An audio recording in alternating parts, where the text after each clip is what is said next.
from an Airstream somewhere in Tornado Alley, bringing you the people, places, and stories from the Panhandle to the Red River. This is your Only in Oklahoma show. And welcome to the show. Today we're headed to Bricktown, downtown, to talk about the Banjo Museum with Lucas Ross and many other things. It's a long, long journey, this interview. I'm Brett. And I am Harley. You don't like that. It's fine. Okay, well, we're going to keep it. We'll keep it right there. So we got a thing. We do have a thing. I'm excited about the show, but let's talk about the thing because it's coming up quick.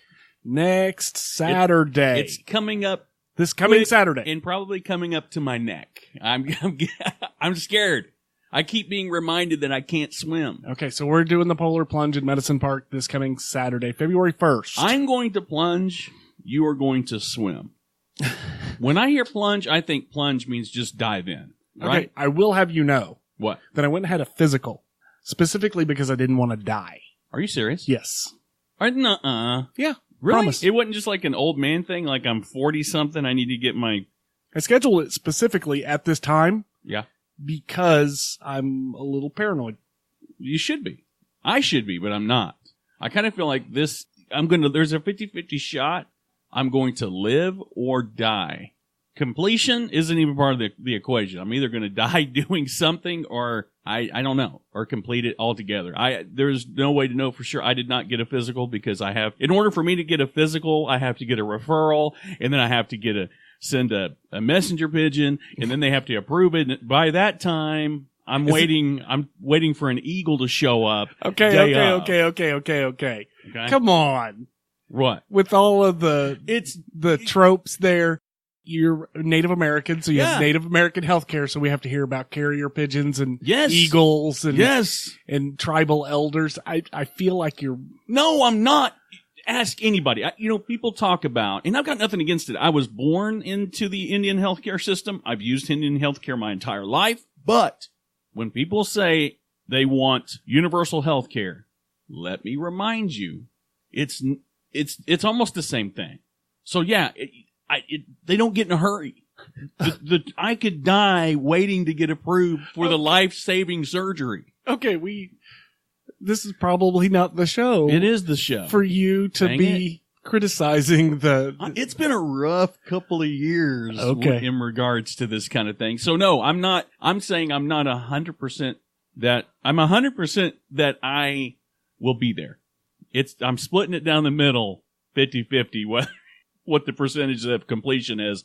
I think if I get in the water, that's a huge step for me because I hate water. It's well documented. Two things I hate more than anything, being cold and being wet. I'm doing both of those. I may die. It's been fun. But this weekend, coming up this weekend, come out. Yeah, come out, check us out, laugh at us. It's going to be funny. I guarantee it. It'll be the Polar Plunge Follies for sure. Before we get to the American Banjo Museum and our guest, Lucas Ross, I do want to cover some Bricktown facts. There's, it's not just a place where you go, bowling and go to the movies and have a hamburger. There's really some rich history here. A lot of people our age probably remember when it was called the Warehouse District. When you had like Spaghetti Warehouse when it first started. Bricktown Warehouse. You had the haunted house. What was the name of the haunted house? That was the Bricktown Haunted Warehouse. Was it? And there was a club down there called Club Kinetics. Let's just say it was a ghost town, literally and figuratively, because it was a ghost of its former self. They've been calling it the Warehouse District since the turn of the century. It was a huge hub for industry, the railroad. Came through a lot of commerce that way. Yeah, you had 4 different railroads come through Oklahoma City. Right. At one time. They were delivering everything from mules to eventually oil and gas. Well, another thing that needs to be noted that OKC at the turn of the century was also a major player in the civil rights movement. Many settlers, African-American settlers, came here after the land run and settled in an area just east of the Santa Fe Railroad that they called Sandtown at the time. By 1910, there were over 7,000 African-American settlers in that area. And that is actually the starting point for a lot of really interesting advances in the civil rights arena in Oklahoma City. So you had Oklahoma City's first black newspaper, the Black Dispatch, that reported on the struggle of segregating housing in Oklahoma City, and the original Oklahoma City chapter of the NAACP, which was founded by Roscoe Dungy in what is now Bricktown, and that happened in 1915. It took a major hit. Bricktown did. During the Depression, it caused a lot of the development. Obviously, the Depression hit Oklahoma very hard. It was the Dust Bowl era. Industry and everything else kind of slowed substantially. And it was kind of a slow decay that lasted almost 50 years. Yeah. It was, that area was a once thriving crossroads, and then it just kind of became a ghost town. It really did. And then there was the 80s, huge revival. Yeah, come back. And sure. This is where Bricktown kind of starts moving towards what it has become today. Right. Urban developer Neil Horton rounded up some investors, and they were well on their way to developing Bricktown into kind of a social hub. Right. But then you had the oil bust of 82 kind of quash the whole thing. Yeah, kind of put a kibosh on everything that they were working towards, but it didn't kill the process. It didn't kill the idea. The idea. So thanks to the vision of the early settlers, you've got to still give them credit, Neil Horton and investors like Jim Brewer. Now, Jim Brewer, the name may not sound familiar, but Brewer Entertainment, I think everybody in Oklahoma City knows what Brewer Entertainment is. He founded that. Spaghetti Warehouse being one of the first major draws to the area. The original Maps project, if you remember that from 1993. I was still in school, but I remember I've been down there. So you saw that growth start to kind of happen in the early 90s. It wouldn't be called Bricktown today if it wasn't for Neil Horton. He came up with the name, and we wouldn't have the American Banjo Museum. It's really transformed over the last couple of decades into something that draws attention from all over the country, hell, all over the world. Right. You got to kind of give it up to, the early mayors, Ron Norick. Mick Cornett was a big proponent. Big fat guy. Huge proponent of the Maps project. And without them, regardless of how you feel about it, I think a lot of people think that it's throwing good money after bad money, or whether you're somebody that takes part in the Bricktown nightlife experience, it has done a lot of things for the state of Oklahoma, Oklahoma City, and across the country. We wouldn't have, I think, if we wouldn't have the NBA and have all of the things we have if we didn't have something to bring them to. I agree with that. And we have an interview coming up with Lucas Ross, and I'm not being facetious. I really think the guy, you could say a lot of the same things about Lucas. He has done a lot for a lot of different industries in the state, and he's really kind of put a fun brand to Oklahoma that I think it's been missing. So I'm super pumped for this interview, and we'll get to that right after this. All right, so spring's right around the corner. There's no mistaking. Spring is springing, and it's almost time for spring ball, spring sports. Springtime means spring sports. Right. If you have a team that is searching for a new look, I think Jeff and his team over at Master Threads have loads of fresh ideas. They have lightning fast turnaround. So I think really what I'm trying to say is, don't show up to your first scrimmage in last year's scraps. Even if it says Chico's Bell Bonds on the back, you can still have a fancy new uniform. You got to check out Master Threads today. That's masterthreads.us. So chances are likely you've seen his face on Freedom 43, Jimmy Fallon, maybe in films such as Wolfhead or Jurassic Games, but he's also in charge of outreach and promotions for the American Banjo Museum. It's the legend. It is the honey ambassador of Oklahoma. It's Lucas Ross. Lucas, welcome to the show. Goodness. Hi. Thank you so much for having me. You make me sound like almost legitimate. Wait till this thing is edited. Whoa.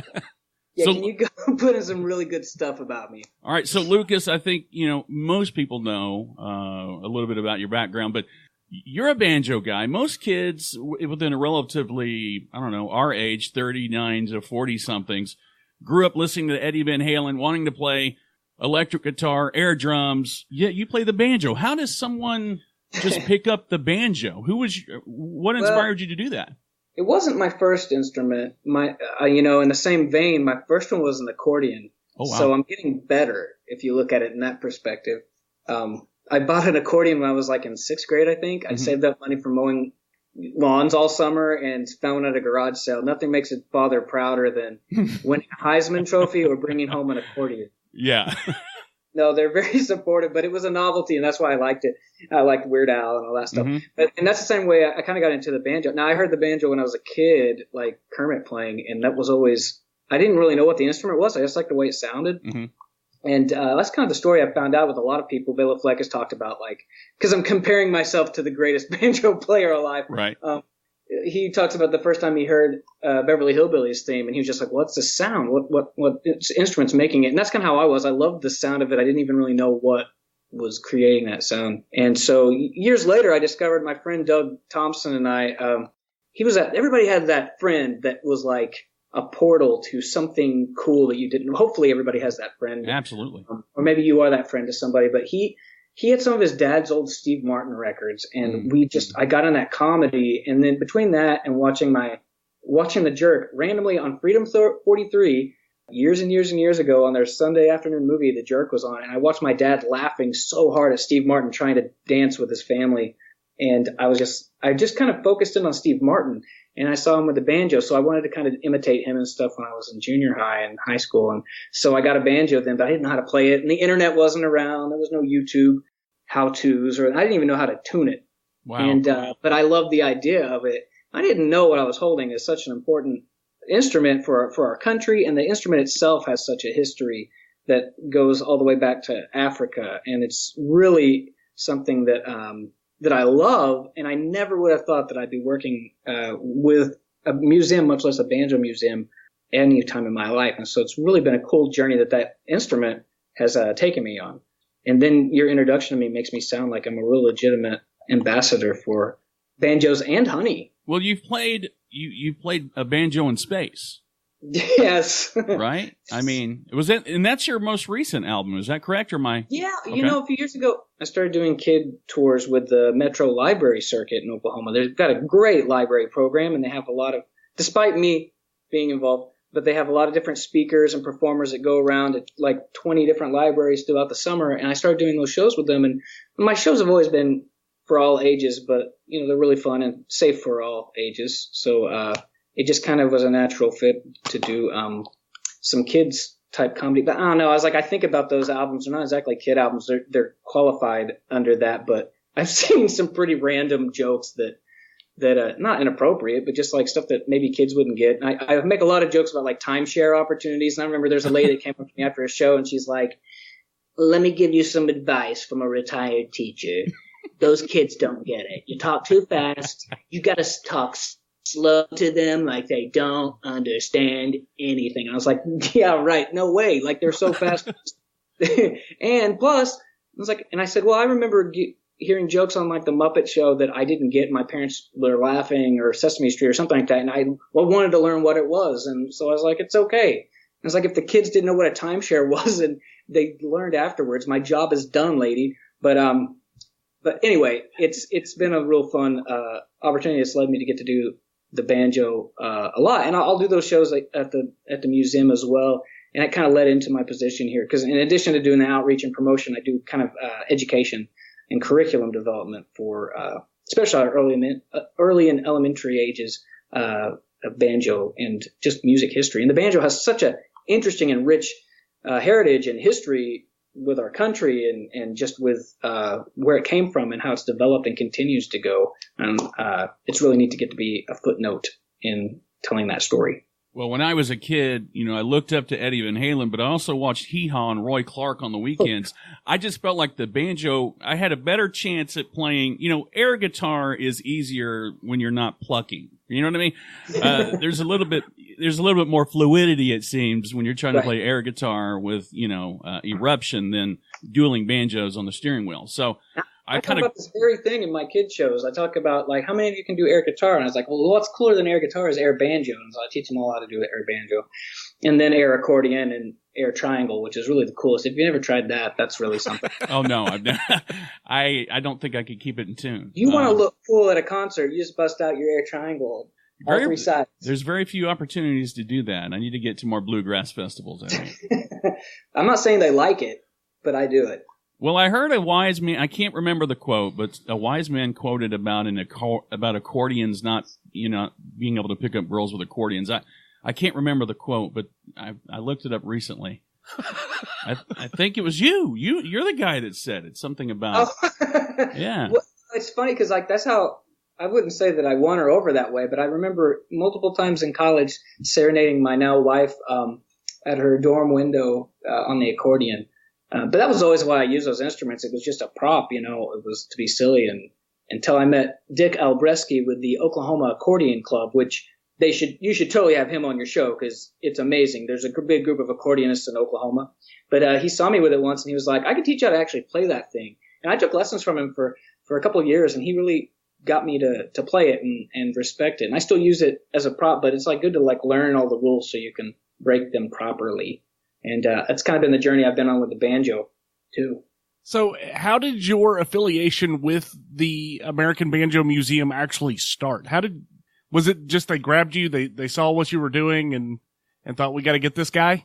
It was the opposite. I was trying to get in here for a long time and they kept locking me out, and I eventually just wore them down, and I snuck into the elevator to the air conditioning duct. Now, I was doing Steve Martin. Okay, so it comes back to Steve Martin was coming to Tulsa a few years ago, and I was trying to just, I don't know, my outlet that I have at Channel 4 and Rise and Shine, I can kind of come up with stuff and help promote different things. And that was something I was like, man, if Steve Martin's coming to Oklahoma, he hadn't been to Oklahoma City or any area since the 70s.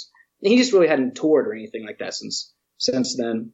I was like, man, we will, in the hopes of I don't know, not that he would ever be on our show or anything. He's a major celebrity and doesn't have to do anything he doesn't need to do. But I just thought we need to reach out to them. And I guess in my ambassador ways, I wanted to be the Oklahoma Steve Martin ambassador. So I reached out and worked with them, and we kind of did some promotion to get him to come here. And so I came down to the Banjo Museum, and people had told me, because I knew I loved the banjo, before I was really playing it a lot. I think I had gotten mine, but they're like, have you been to the Banjo Museum? And I was like, oh, no, I'll get down there sometime. And originally it was in Guthrie, and I'd heard about it being there, and I just expected it to be probably cool, maybe a great place to take a selfie to put on social media in front of a bunch of banjos, but it wasn't something I really knew. I didn't know the presentation. I didn't know the portal of the instrument that this museum really is. It's more than just a museum. It's just beacon for the instrument that shines to the whole world because it's the only one in the whole world. I didn't know that at the time, but I came down here and did a video to kind of talk about the museum and to mention how at the time it was a 4-string banjo Hall of Fame only. Now, 4-string is the tenor, the jazz banjos that you'd hear from the 1920s and 30s. You ever went to Shakey's Pizza and they had the "Hello, my baby, hello, my honey." It's a 4-string, a plectrum style. Yeah. And that was really when the banjo was at its most popular in our country, although it's been defined with the likes of things like Deliverance. And other things too. The blues. Right. That movie has 2 terrifying scenes in it, and people say the banjo was still the scarier of the 2. That's why I didn't learn how to play air banjo. Oh yeah, they're still trying to recover from that. I like this. They're a lot more acceptable of Kermit the Frog being representation than Deliverance. But it was by then, and by Roy Clark and the Super Pickers, the Earl Scruggs. They had redefined that instrument, but it was that 4-string style that was so big. And so when the museum started, it was the National 4-String Banjo Player Hall of Fame, and it was in Guthrie. There was the banjo festival that they'd have there, and it just seemed like a good place to have it. And there was a man, Jack Canine, who had a collection of these banjos, and he wanted them on display. He could have taken them all over the place. The Smithsonian, all places would have accepted these, but he wanted to make sure that they would stay together as a group and that they'd be on display for people to see. They wouldn't just go somewhere and possibly not be taken care of. And so in time, they developed this museum, and it was in Guthrie for a while. And then they were like, well, we need to take it to the next level and expand to be for all instruments. And they found the opportunity to bring it to Bricktown, where it's been for over 10 years now. And it's not just the 4-string Hall of Fame, it's just the Banjo Hall of Fame that highlights 4-string, 5-string players and historical figures and promoters as well. You've got your Pete Seegers and Earl Scruggs, but you also have Walt Disney and Jim Henson. They didn't play the banjo, but because of how much they either promoted it or the iconic strums of Kermit have been huge. And so it makes a lot of sense for how much Jim Henson promoted the banjo. And we have a cool exhibit right now of Kermit, a Kermit puppet that's on display with the banjo that they used on every episode of The Muppet Show. And it's signed by all the guest stars, which is really cool. So the banjo that you'd hear, I like to believe Kermit's really playing the banjo. Right. And this banjo was just backing him up. But they have the 4-string banjo that was played for the show. And that show was so big. Oh, yeah. By the late 70s, and by the time they finally got it, the Muppets were big and they'd been doing a lot of things, but nobody was giving them a chance to have their own primetime show. And Lou Grade in London greenlit it, and they moved over to London to produce it. And then everybody wanted it. And you could get after the first season, every major star they could think of was on that show. And when Julie Andrews hosted or guest hosted the show, she signed the banjo. And after she signed it, every other celebrity signed it that worked with the orchestra. So Peter Sellers, Johnny Cash, Elton John, Joan Baez. It's incredible the who's who that's listed on this banjo. And it was just sitting collecting dust for a while. Heather Henson, Jim Henson's youngest daughter, was connected with how to get it, and but they just didn't have a place to put it. And so she and I connected, and randomly I mentioned I have to go to a meeting at a banjo museum, and she was like, "There's a banjo museum? I got something for you." Yeah, I mean, it's the perfect fit. Oh, it's so cool! It's so cool, and we've got to do some neat things with Kermit that continue to go on with the museum for forever, hopefully. And it's a dream. It's so cool to actually. We've had the guy who performs Kermit, Matt Vogel.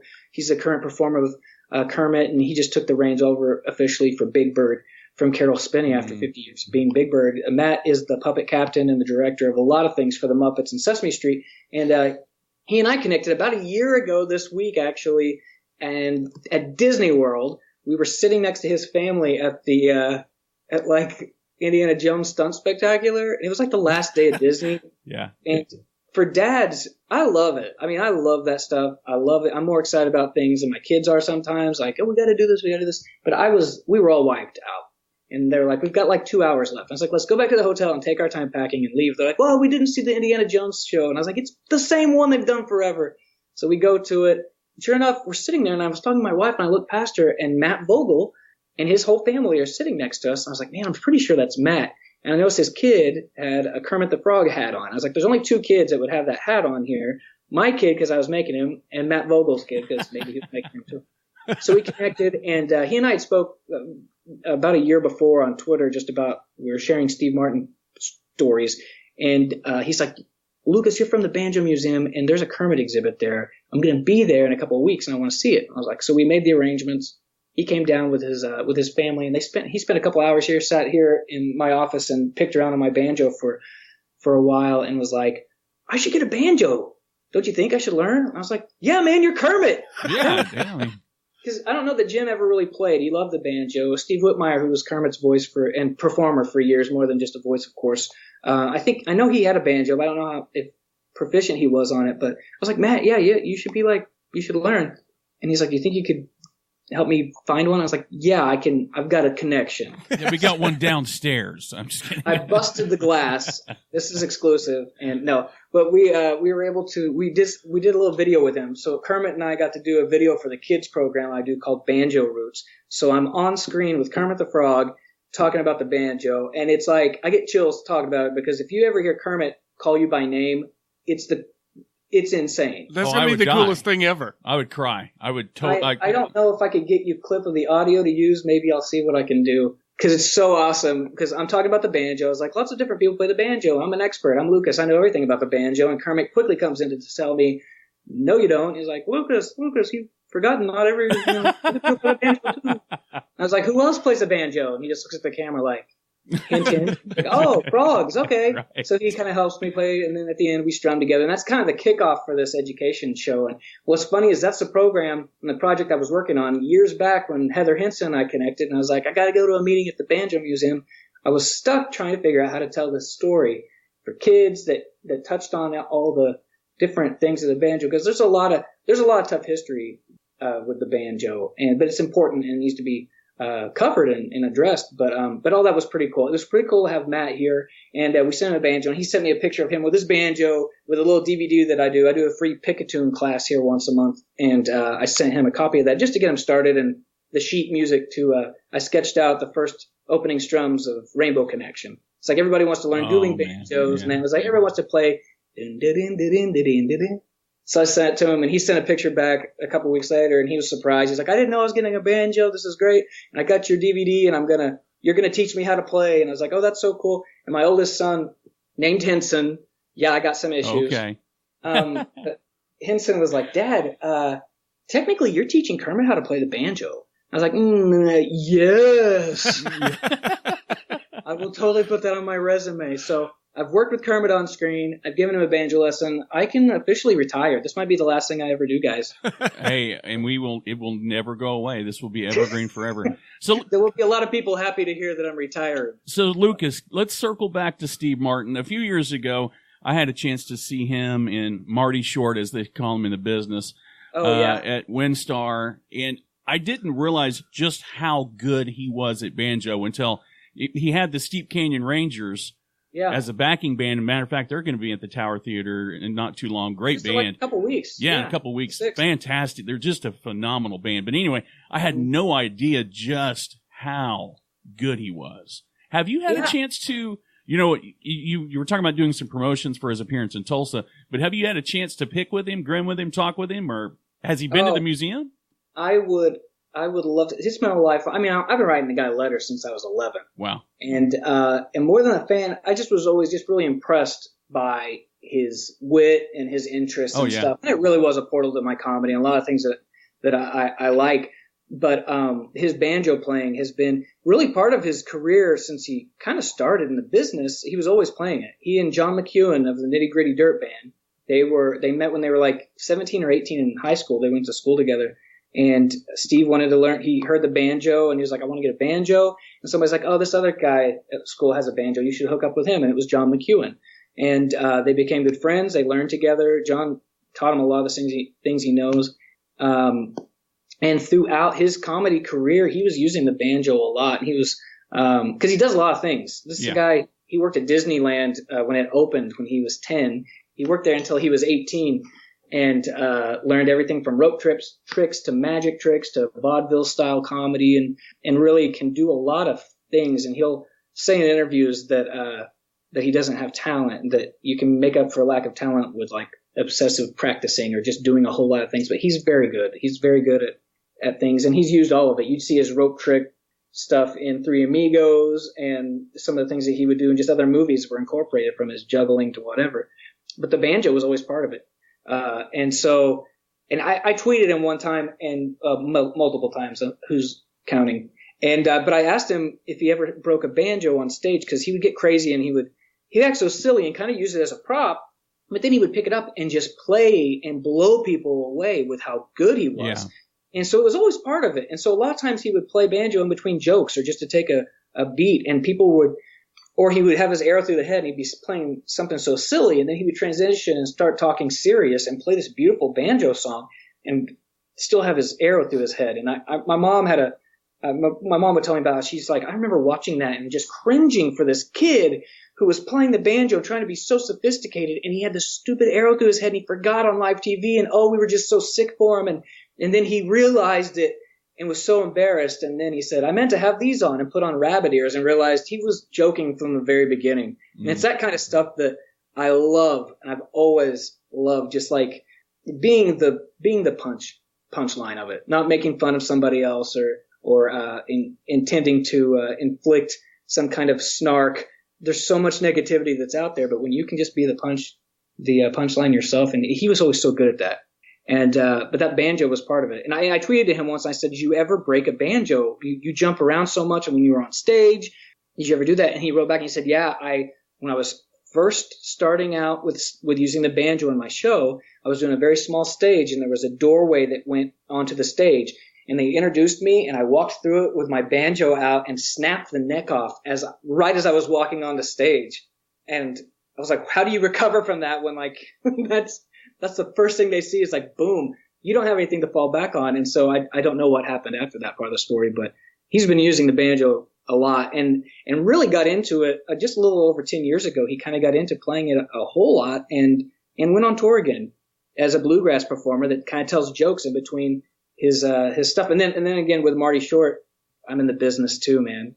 When he and Martin Short do this tour together, they still incorporate it. And I was at that concert too, and I know I can't repeat what Martin Short said, but it was what he said when he was wearing his the bodysuit, flesh-covered bodysuit that caught everybody off guard. I think my brother and I were there, and that was the loudest and hardest and painful I've ever laughed in my life. Lucas, do you remember a guy standing on stage doing the Three Amigos dance with a cat T-shirt with lasers coming out of it?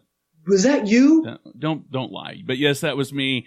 Martin Short came up to me and he goes, "Shorts and a T-shirt. What a thing to wear to the theater." I mean, I could have died right then. You know, I'm so jealous. Yeah, so jealous. Yeah, that you got to do that.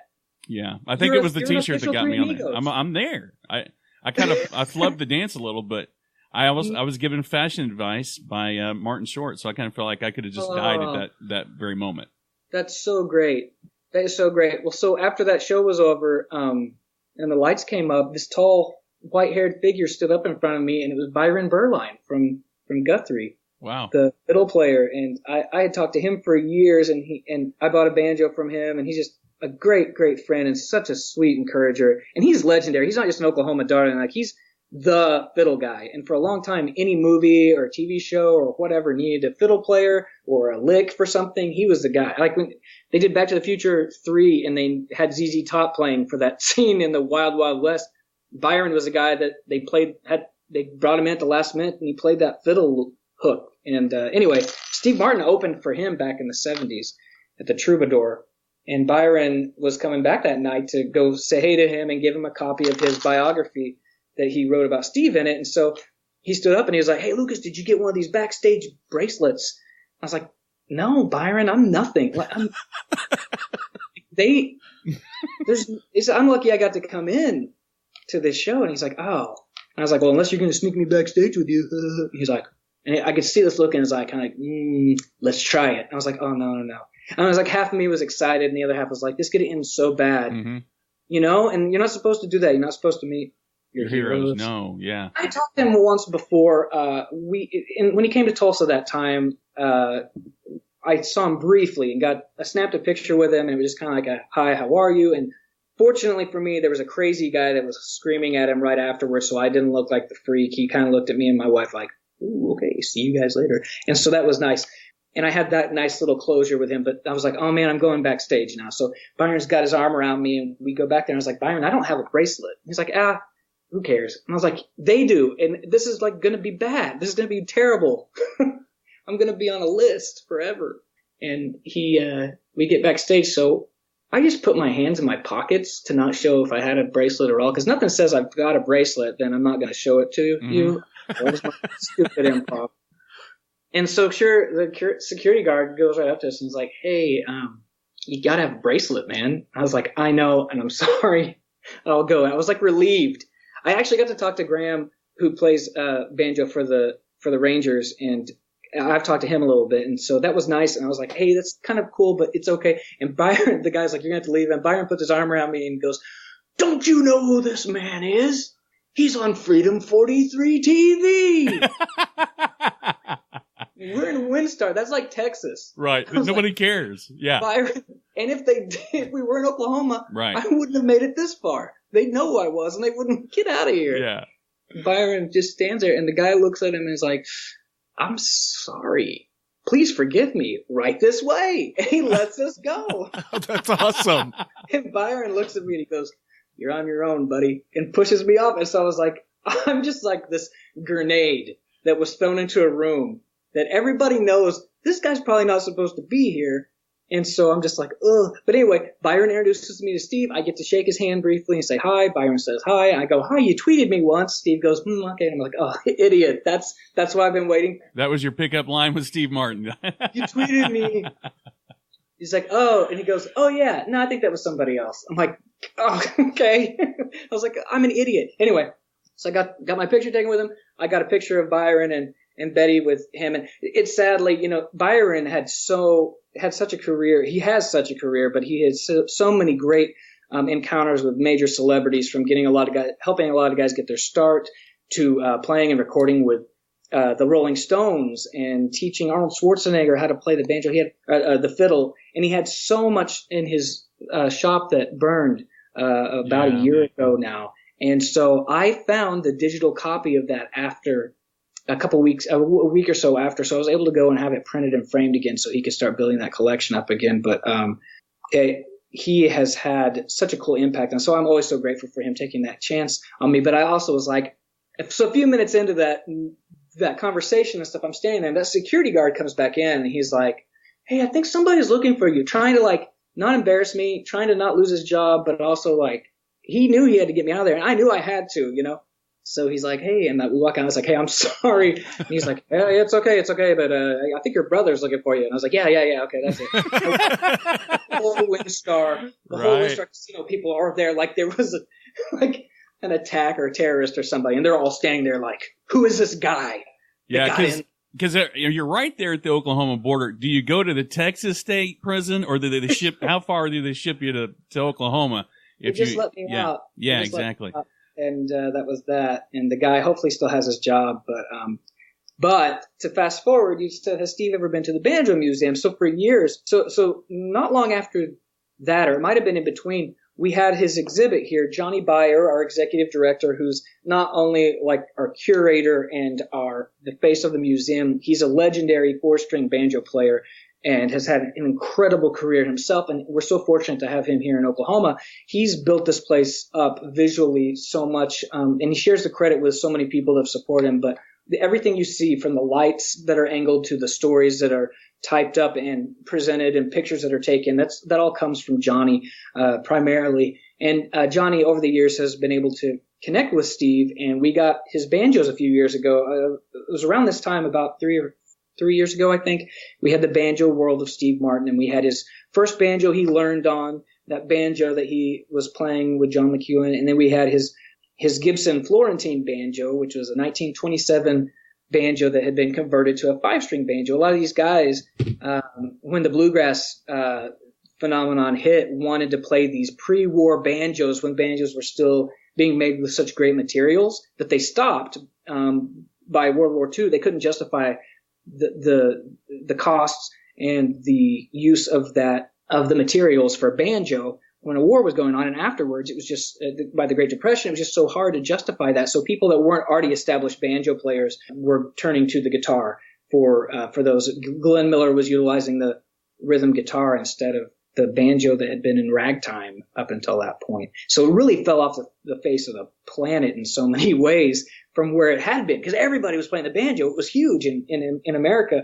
And but the guys that were starting to play still up in the hills and stuff, that were developing what we know as 3-finger picking style and this bluegrass style, by the time that got so big in the 50s and 60s, they wanted to play these pre-war banjos that were made so well, but they were made as 4-string banjos. So they would take them to luthiers and have them, or somebody that could convert a neck. Because banjos have about 70, 75 pieces, give or take. They all come apart. You can unscrew it. You can take the resonator off the back.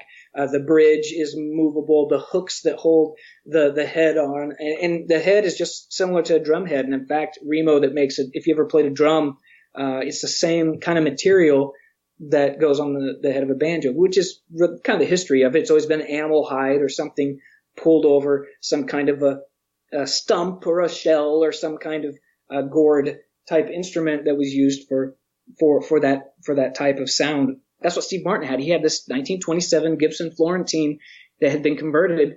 The neck was converted to a 5-string. So a lot of the guys, they want that sound because that ring, that the bass, the round part of the banjo has this great sound that they love. And so we got that banjo and another one of his. So we had these 3 banjos on display for a little bit, and he got inducted to the Hall of Fame that year. This was 2015, and he was inducted for promotion for how really, when people think of the banjo now, he's become really a face for the banjo in so many ways. Huge part of it, yeah. And so, and more people are realizing, oh, well, really does play. I kind of remember him having a banjo, but I didn't really know how good he was. And he continues to learn and develop his style. And with that, sadly, that exhibit went down after about a year. The connection was always there, and we're always trying to do something with Steve Martin. They were always trying to do it. And in between the Kermit exhibit going up, it kind of brought me to working here under their roof for the first time. I've been doing local television stuff off and on. I still continue to do those things like in the mornings, but my office down here in Bricktown, behind a little glass window, you can come and see me in action anytime you want. On display, right? Are you part of the tour? I love it. I love it because I love visiting people, and people come from all over the world to see it. But Steve himself finally. So I don't know if you saw Stephen Martin short. I don't feel confident enough to say Marty. I know you guys are tight. Oh yeah, you know. Stephen He's Martin. A real mensch, as they say. They came last year to the Civic Center, and so I was like, man, they're so close. Steve has got to get to the museum, and so we're like, there's a good chance he might come. So we're going to close the museum down early on a Sunday afternoon so he can come at his leisure, go through it without anybody bothering him. And I'm just thinking, do I get to stay? Do I have to go home? I won't be a freak, I promise. And Johnny's like, yes, you can be here. And if it works out, we can get a good promo shot of him in the place. But it's just kind of up to him at his pace. And there's a good chance it probably won't happen because it's just hard. It's really hard to schedule stuff. Mm-hmm. And they just have everything down to the moment. So, we'll be ready either way. So I was so, I didn't sleep like for nights because I'm just like excited and also like just a nervous wreck about it. And I was like, I'm going to go up early that day. And so I went up. My plan was to go up like a couple of hours before he was going to possibly come and make sure I had all the Steve Martin stuff off my walls. Like I've got stuff all over the place. I don't know if I've got like paintings and pictures and posters and but I've got Steve Martin stuff all over the place. So I was like, I got to get that stuff off my wall because he could see in there and I don't want to. He's going to remember me. And then all this stuff came back to me. It's like, oh my gosh, what if he remembers him? What if Lucas Ross is on his list, Mm-hmm. So I come up there, I park, and I get a phone call from the reception desk. And they're like, Lucas, he just left. You just missed him. I was like 2 minutes late. There was a change up and he'd emailed and Johnny, we didn't see it. And anyway, but he came through the museum really fast and took a bunch of pictures and there was a band playing on stage and he even talked to them and filmed them while they were playing and all this stuff and looked in my office. I just am mortified. I'm thinking, oh my goodness, it's over. I'm going to lose my job if he calls Johnny and is like, you got a crazy person working for, it's like all these things. And so that night we did go to the show and there was a chance that Johnny was going to go backstage and visit with him afterwards because he finally got to see the museum and we were excited that he did that. It says a whole lot and that he was able to make the time to do that. And that if you haven't been here before, the facility is gorgeous. It's one of the nicest buildings. It's for people that love the banjo or just kind of like it are going to be enthralled by it, but just general interest. It's so cool because there's so much history and art and the growth of where the instrument keeps going. It's a lot of museums are kind of this timeline from this date to this date, and it's locked in, and that's it. But the banjo story is continuing to be told. We're still finding out things about its past. We're still seeing who's playing it and embracing it into the future. So it's. I feel like I work for the instrument more than just the museum for it. So it's really, really neat. But that night, Johnny was talking with Steve, and so I got to go backstage at the Civic Center. We're like, hey, you're on a list because we know you love Steve Martin, and I had hosted like the Kelly O'Hara Awards for them, and they're like, we have you on the meet and greet list. And I was like, oh my goodness, my time has arrived. I'm supposed to be there. This is it. This is great. Oh my goodness, Steve and I are old friends by now. This will be the third time I've had an encounter, and and probably 6 different times he's tweeted at me. This is going to be great. So we go backstage. Mayor Holt's there. So Mayor Holt's like, hey, this is going to be great. You take a picture of him. I'll take a picture. Or you take my picture. I'll take your picture. I was like, sure. So we're there and stuff. And anyway, it's my turn. And Steve just kind of pauses and looks up at me and goes, I hope you're not a criminal. I'm sorry. And everybody did what you did and bust out laughing because I don't know if it was just, they're like, that's probably just a random joke. I'm like, oh, no. He knows something. He remembered you. That's awesome. I was mortified. It made me sick in my stomach. I was just like done. Now, and then Marty Short came out, and he was just all over. He's a hugger and everything. Steve was very reserved. He just needed to catch a plane.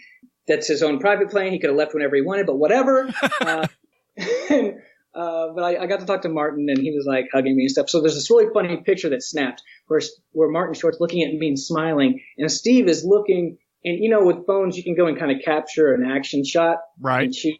And there's this great moment where Steve looks at the camera really smug, and it looks like he's just so mad.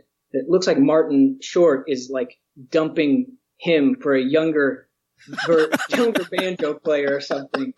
And it's just like the moment of Martin Short sitting back going, And I don't know what I was saying. I was probably just, in awe of him and gushing.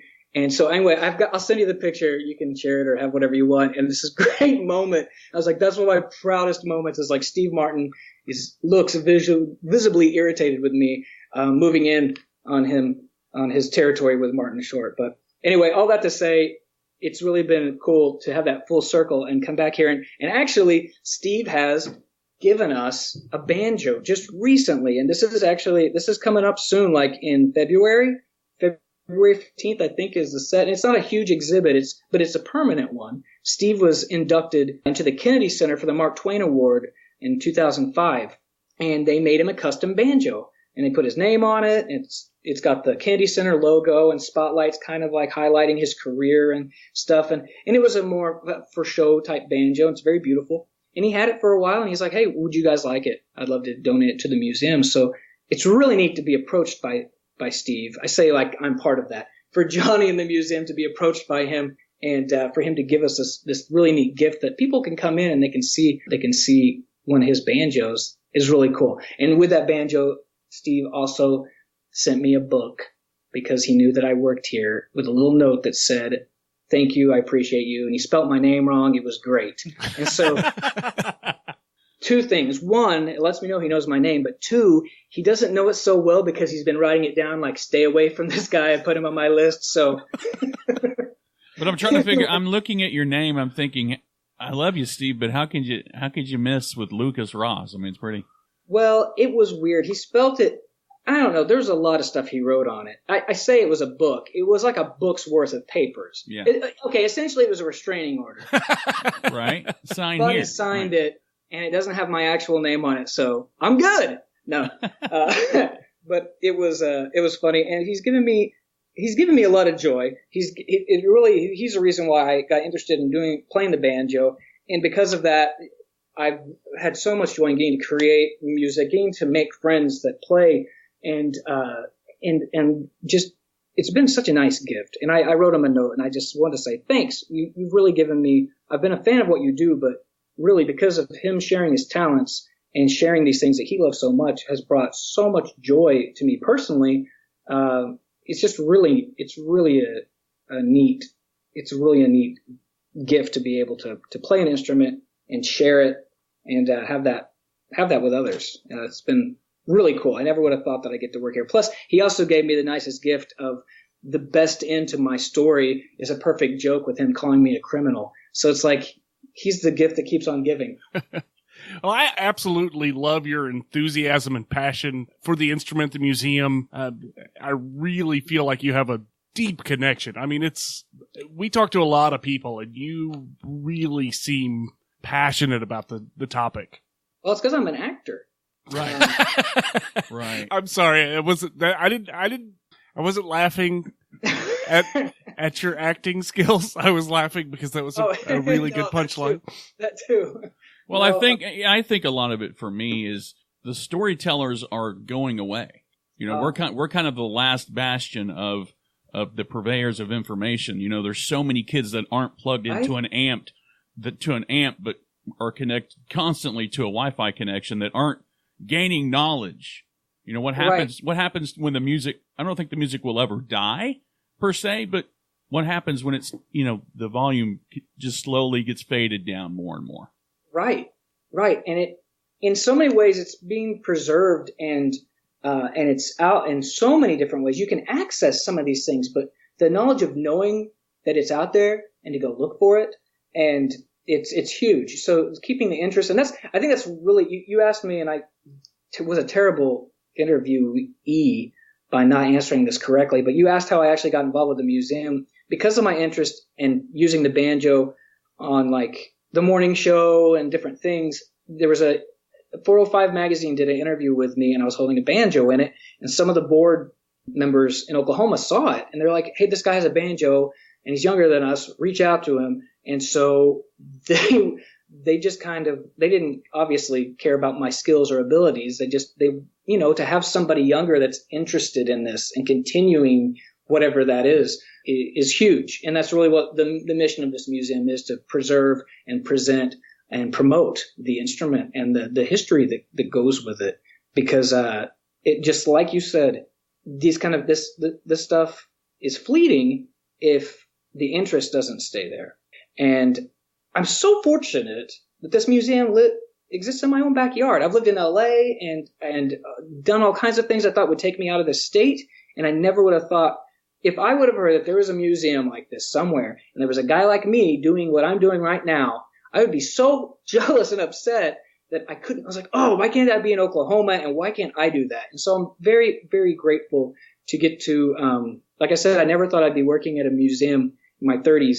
And it's more than that. It's like I get to work for the instrument and the story continues to unfold. And it's, you've given me a great compliment by saying that I'm really versed and educated about it. I have so much to learn, both on players and styles and history. I know we have a lot of great resources here, and just the people that I get to know and meet. That's a huge, huge. I hope to become more of an expert in every facet of it as I can, because it is important. Just like you said, if we're going to be the ones to pass on the story, I got to make sure I got it right, you know? Well, Lucas, I've never bought a GMC because of you, but I have listened to a couple of songs and maybe watched a movie or two. So I think I don't get residuals from any of that stuff, so I'll take it. I'm sorry I keep bringing it up, but that was my first introduction to you, Lucas. Donnie. I mean, you'll always be Donnie. That's okay. And people still come by every once in a while and they will say, Donnie! Waiting for me to say, what? You know, I was at you want to hear this is like one of my worst experiences. Telling this story, I don't know, I'm not seeking pity, but I'm scared it's going to give people ideas to see if they could actually do it. But I know I'm not everybody's fan, and I know that I'm a flavor to acquire, possibly, or a taste. If that's a way to word that. It sounds kind of weird. In the playback, feel free to get rid of that. We won't. I was at a Bela Fleck banjo concert years ago. It might have been before I was really playing, I think. And during intermission, my brother and I were there, and right when the lights came up, and it's that moment where nobody's talking, everybody's quiet, and then everybody starts to talk. And there's that silence from the people clapping to the rustling around to lights come up, and it's dead silent, and then everybody starts to rustle. In that magical moment of silence at this Bela Fleck concert, I can only describe him as an intoxicated college student who does not like my car commercials, screamed expletives at me, telling me to shut up and where to go and how to get there, and possibly about my mother and other things that didn't apply to me. And it was complete silence, and everybody at Rose State in their little theater looked at me, and I didn't know what to say because I was so shocked that I accidentally quoted myself in the commercials and said, what? He was so mad. That's great, man. Fortunately, I will say this about Rose State at the time. They had a great security person that was supervising. She had to be at least 78 and was stood at the door, frail, and just stared at the ground when it happened, like she didn't see it. So thanks to her. And I was like, I had this several things happened to me that night, guys. I walked and then afterwards we moved to other seats. I was like, I don't even know if I want to come back after intermission. And my brother's like, who cares what that guy thinks? I'm like, okay. There's always going to be one or two, or it's just usually people don't shout stuff, you know? If I don't like something, I just don't watch it. Whatever. To each their own. After the show, I didn't see him again. I was like, okay, good. It's over with. Whatever. So we're getting in the car, and as we're pulling out, there's a line, and here he comes walking up and just happens to see me in the car, and he gets mad all over again and starts pounding on the window and flipping me off and screaming at me just because I don't know why. Well, I do. I mean, the commercials can get on your nerves if you're done with watching them. It was awful. And I was like, man, I never want this to happen when I'm out with my wife and kids. And I just was like, man, I'm going to quit. I'm going to quit TV. I don't get paid enough for this stuff. I'm not going to do it. And I couldn't even listen to banjo for a while because it was so upsetting because it was at this concert. But then I kind of made a decision that I was like, you know what? I don't want guys like that to like me. If that's my fan base, then I'm doing something wrong.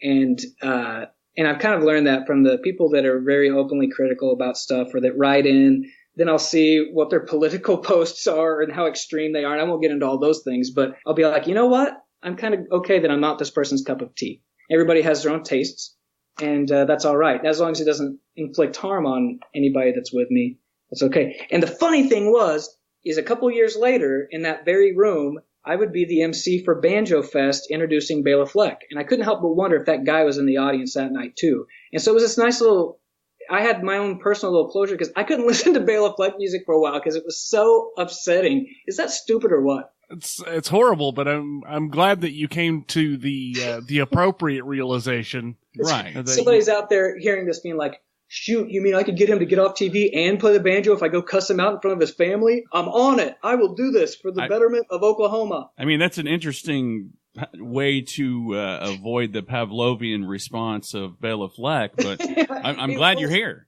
It was totally Pavlovian. Well, and I actually got selected to go to Bela's banjo camp last August. I was one of 100 people chosen across the globe. There were people from all over the place that got to go. I know I was at the bottom of that barrel. They were probably having to fill a quota, but I got to go and study for a week at his camp. And so that was really cool too. Golly, that guy's incredible. And my playing style changed so much. It's one of those things where you look at somebody and you're like fired up, like ready to attack and do work at something, maybe your hobby or your talent or whatever it is. And equally you want to quit because you could never do it. Mm-hmm. It's like, that's Bela every time he holds an instrument. You're like, this is incredible, the sound that he's doing so simply. I want to do this. No, I don't. I want to go crawl in a hole and die right now because I'll never amount to anything.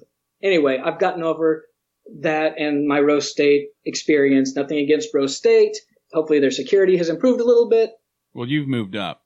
Well, that's been a few years, so she's probably mid-80s by now? The security lady? The security lady? You said she was 79. Yeah, I know. No, nothing against her. She was sweet. She didn't know what to do. I didn't either. Nobody did. We're just like, It was also really nice to know that Oklahoma has my back if I'm ever attacked in public. Everyone knows you. But you got to put the glasses on, Lucas. It's the glasses that, in a bow tie, minimum. Right. Glasses, bow tie, banjo. I'm just a target. Well, if you run into a situation like that again, my recommendation is to yell out that you know Lacey Lett. Like real loud. Yeah. I think it would help. Okay. I'll have to meet her. Do you guys have a connection? Can you introduce me? She's Lacey Lett? What did I say? I'm just kidding. Sorry. I work with her every day. So the question, we've got a few, can I ask you a couple KO4R questions? Yes. Have you and Mike Morgan ever got into a tie-off? Oh, man. You know, he was known for wearing his sparkly ties when there was inclement weather in the extremes, whatever. And then it was kind of looked at in part that it was making light of the situation and upsetting people. And so they kind of got away from that. It was interesting. There was a family that wrote in and said, I really liked it when he had his tie on because it was a signal to let us know how serious the situation was without us scaring our children, but to be aware. And I thought that was really a beautiful thing. I never thought of it that way. Kind of interesting, but no, I don't think I could ever compete. His are pretty wild. Now, I have a lot of bow ties. A lady gave me a honeybee bow tie years ago. A teacher did, and so I started wearing the bow ties because of that. So I don't know if he has any bow ties. I haven't seen him do the bow tie thing, but I'll wear a lot of bow ties. I mean, there is a tutorial where you can turn a regular, so. I used to do that some, yeah. Sometimes they end up really big. Those are cool. One other question. Yes. Have you ever bombed with the Laughing Man? Oh, every day. He's been faking it for the last 10 years, man. I would have never guessed, man. You're speaking of Robert Miller, who's not only the laughing guy and the floor manager, he's I will say he's the hardest working guy in television because he can do it all. And for a long time, he did. Before they had like all the robotic cameras and all the stuff was automated, he was running multiple cameras, and he's on headsets. He's running out, bringing in guests. He's setting up if the guest comes on and they've got some jewelry or art, he's setting it up for the cameras and stuff. I mean, the guy is really lovable and just genuine human being, but very hard worker. And he does have a great laugh. And it's funny, people will it's just funny what people will criticize or what they'll decide that they don't like. And sometimes I think it's just based on how often they see something. It's like you might not really have an opinion about it at all. Like if somebody was going to critique, I don't know, Mathis Brothers commercials and say they don't like them. I'm just using Mathis Brothers because I'm hoping they're your sponsor. And if not, that they'll sponsor you after this. With your help, anything is sponsored. Yeah. I was a kid. My second dream after was being on TV and not getting paid was to be a Mathis brother. Really? That was it. That or the Credit Jewelry Cowboy. You remember that guy? Oh yeah. Yeah. I believed in not only love, but the love appeal of a cowboy. He didn't even have to show any jewelry. He was like, I've been out in this field looking for my horse for 2 days, but Credit Jewelry helped me find my horse and something nice for my wife. Right. And it was cool. And it spoke to when I lived in LA, so I used to work at that 70s show. When I was in college, I interned out there oh man. Really? Cool. And people were scared about, you can't go to LA. It's going to be crazy. You're coming from Oklahoma. And I was like, oh, well, okay. And so they're like, watch out. And so when I got to LA, they're like, oh, you're from Oklahoma. That's crazy. And they think that we're all still in buggies and horses and you have to get police escorts through Native American reservations and stuff. And I was like, yeah, that's all true. Just stay out of my state, you crazy people.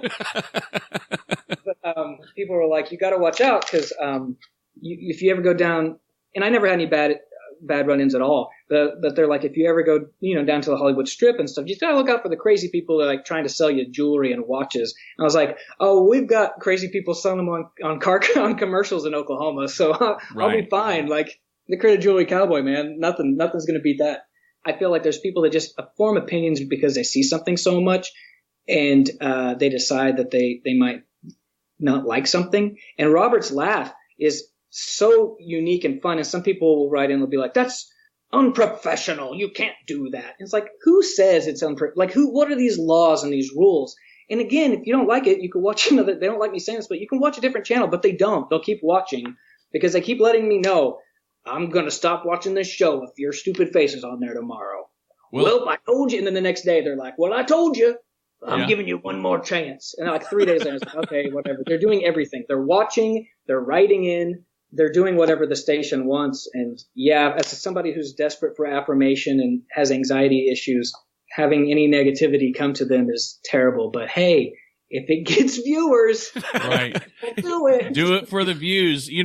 Kent Ogle, I'm not saying he's not funny, but when Robert laughs, it makes Kent Ogle even funnier. So. Oh, Kent's great too. The Ogles are seriously, they are, they're all the people that I've got to work with there are so great. And Kevin, they are people that would come and help you out anytime. If you had a flat tire in the middle of the night, Kevin Ogle will, here, I'll give you his phone number. Just put this out.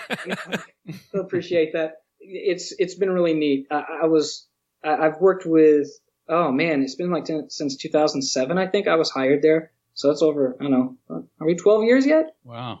I don't do math, but Linda Kavanaugh really reached out and was really great to me. Everybody that I've got to work with there are wonderful. I know a lot of people that have worked at other stations and stuff. And that's kind of thing too, is I feel like it's kind of the same way with politics, because I know that's a topic you want to get into. Let's just get to it right now. Who all did you guys vote for? Anyway. I voted for Sanjaya on American Idol. That was the last. Oh, how dare. I'm sorry. How dare. He made it to semis. I helped.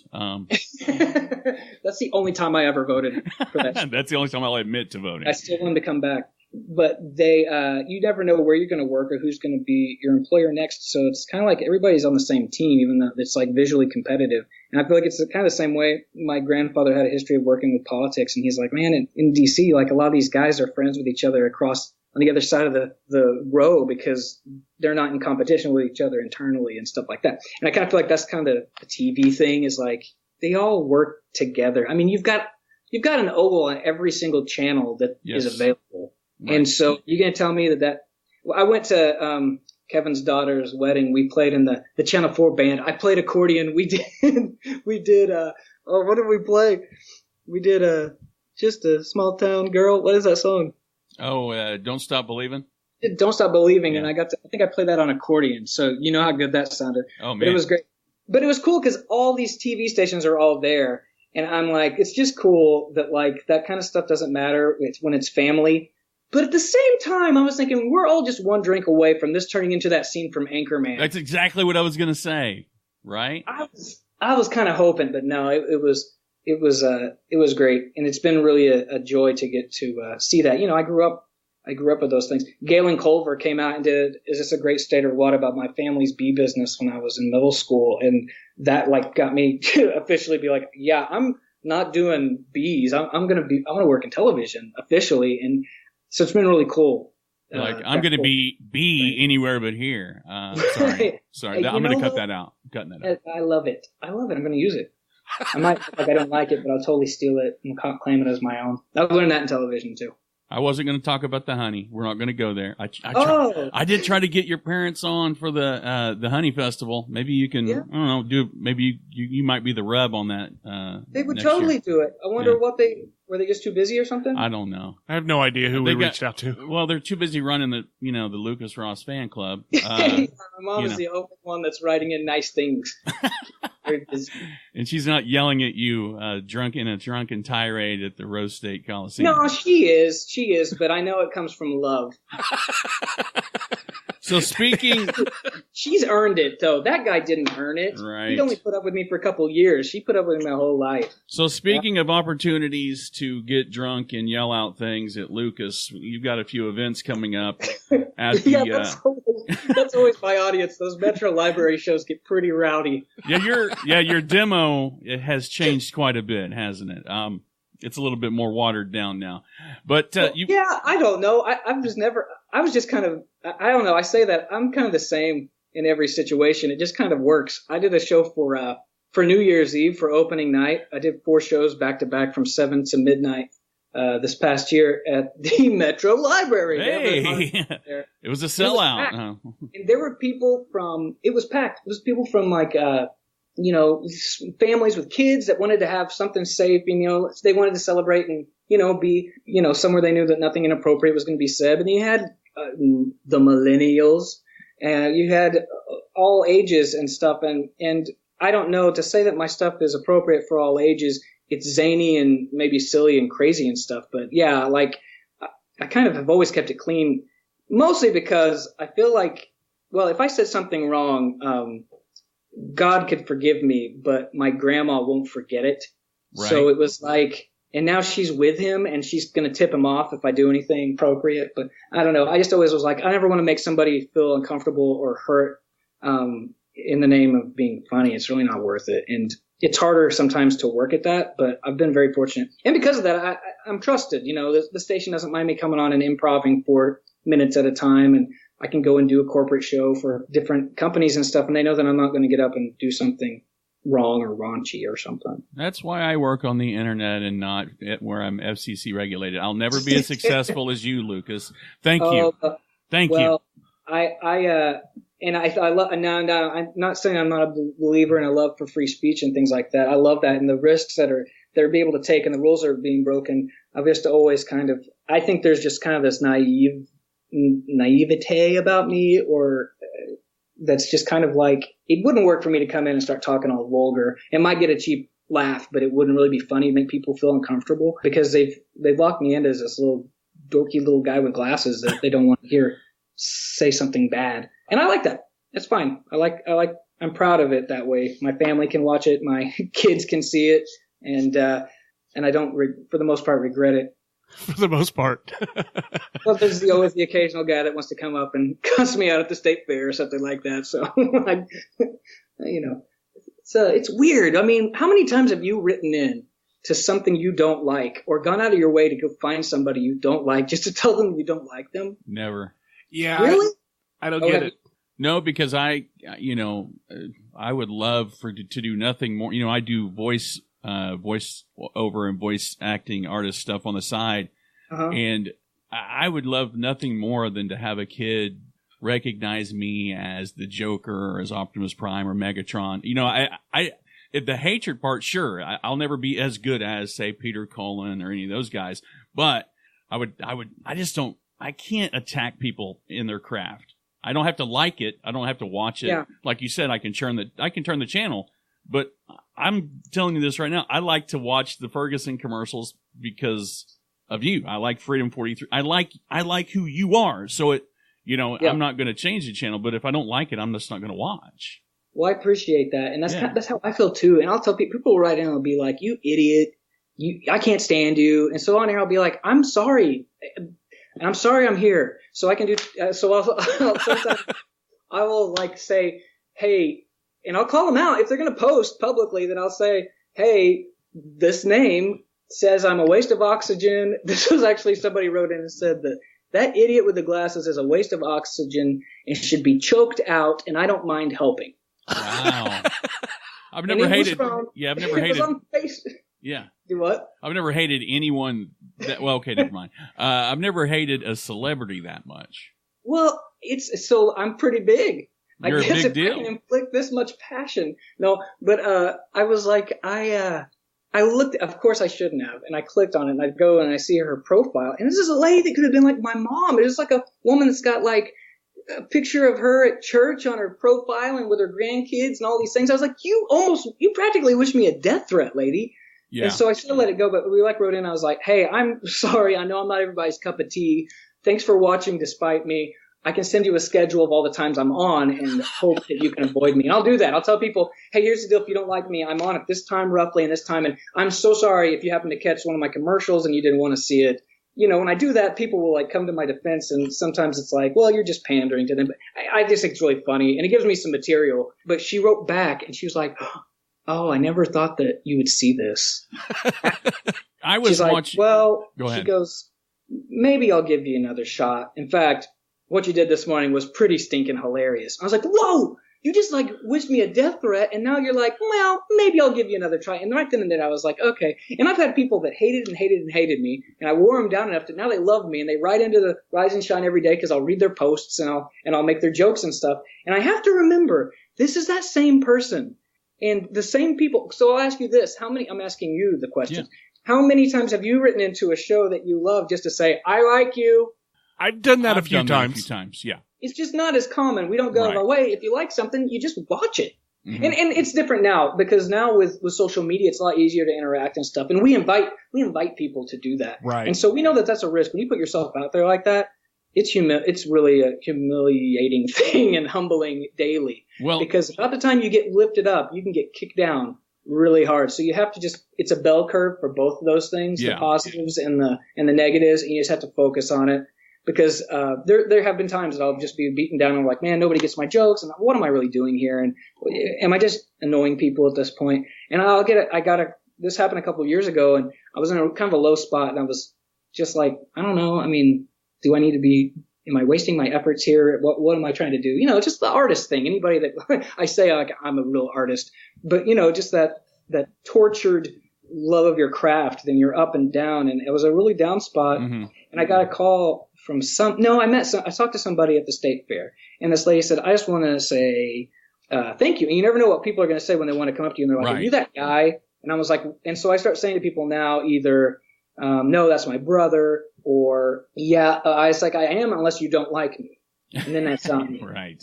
I was like, if you really like me, then I write all my own material too. So that's kind of my shtick, and my family is loving it. How they've heard me say that hundreds and hundreds of times. This lady walked up and she's like, are you that guy from the TV and stuff? And I was like, yeah.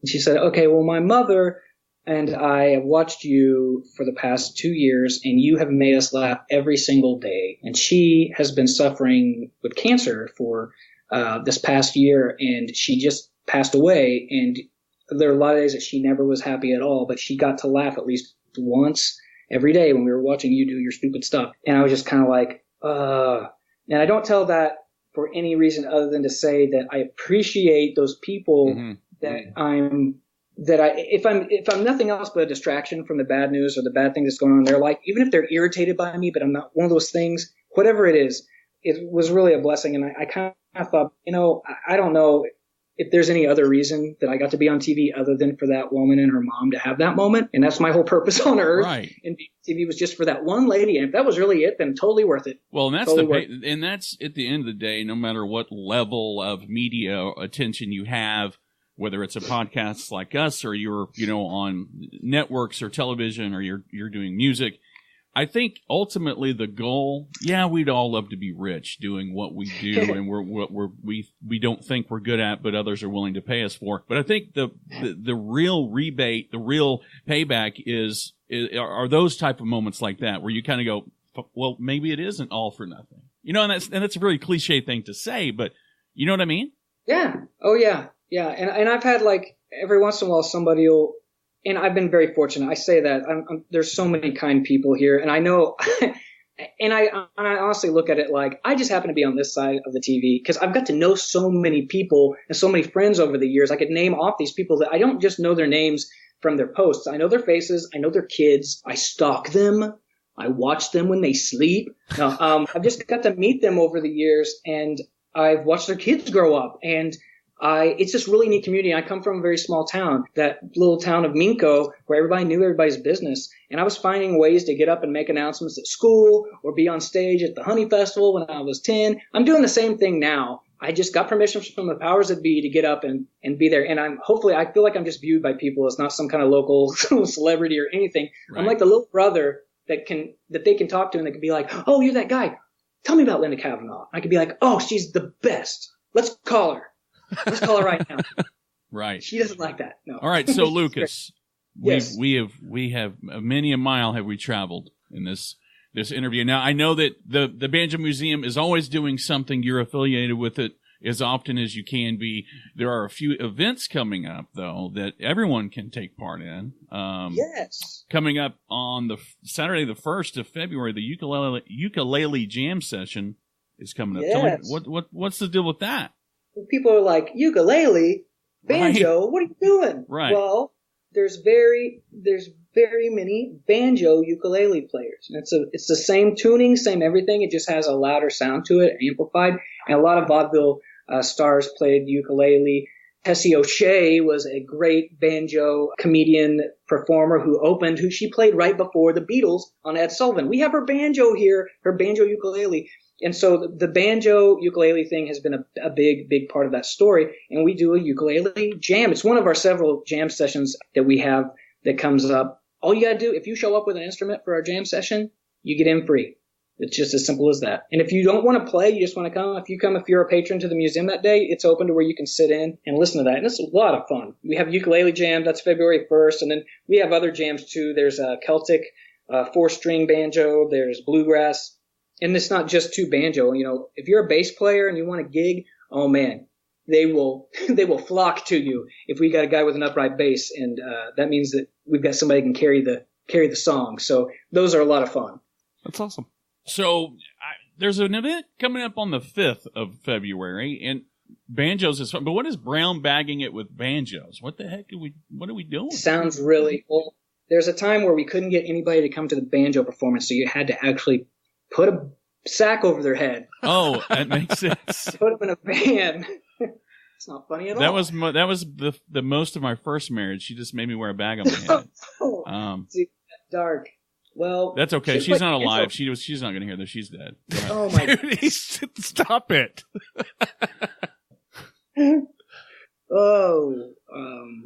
Somebody died in the making of the podcast. What's brown bag with banjos, Lucas? Tell me more. So brown bag it with banjos refers to bringing your lunch. You can bring your lunch and get in free.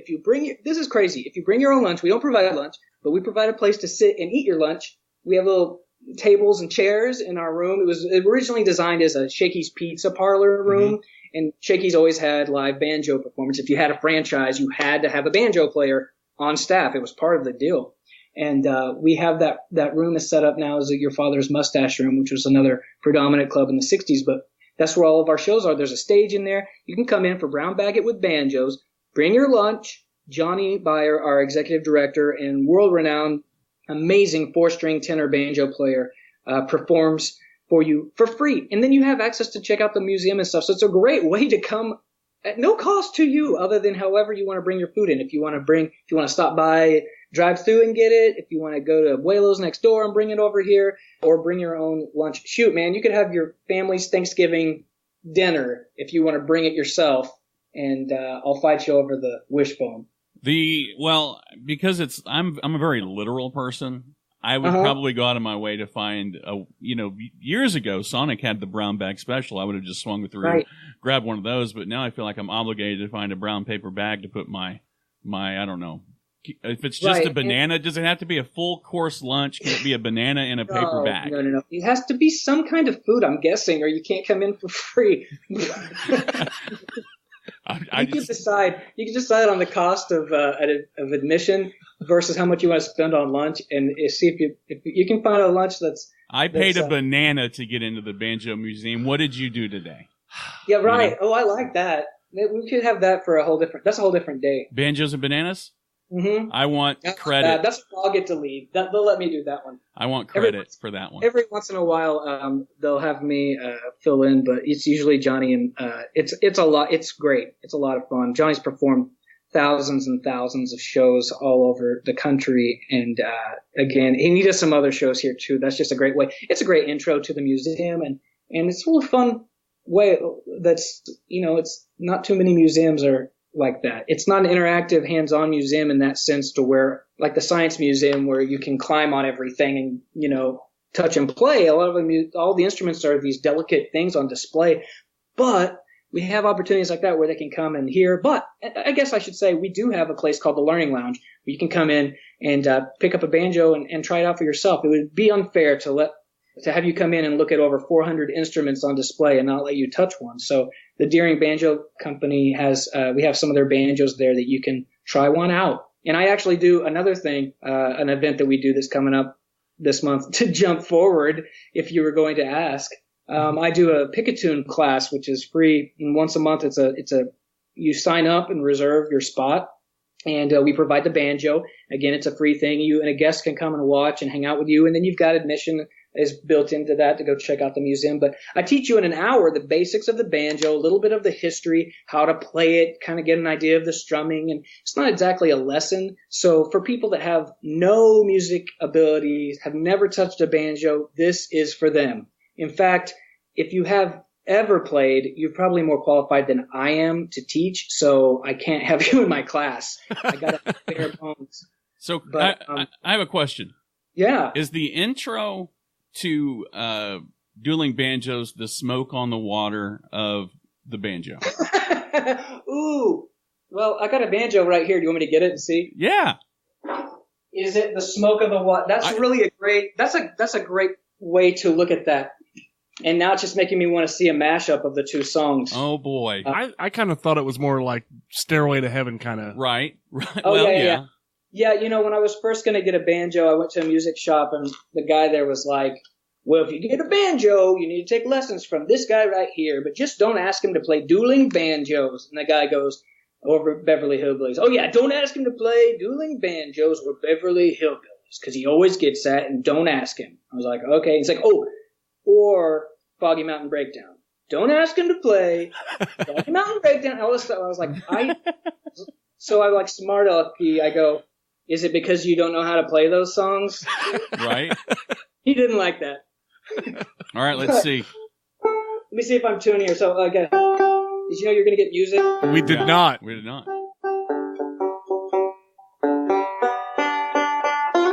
See, the banjo player spends 90% of the time tuning and 10% of the time playing out of tune. It's a really short concert.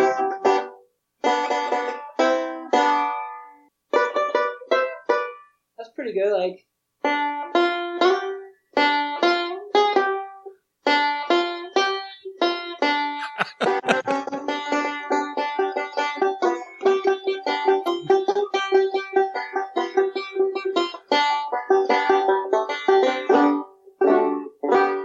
wow. Okay. really two things right there. Man.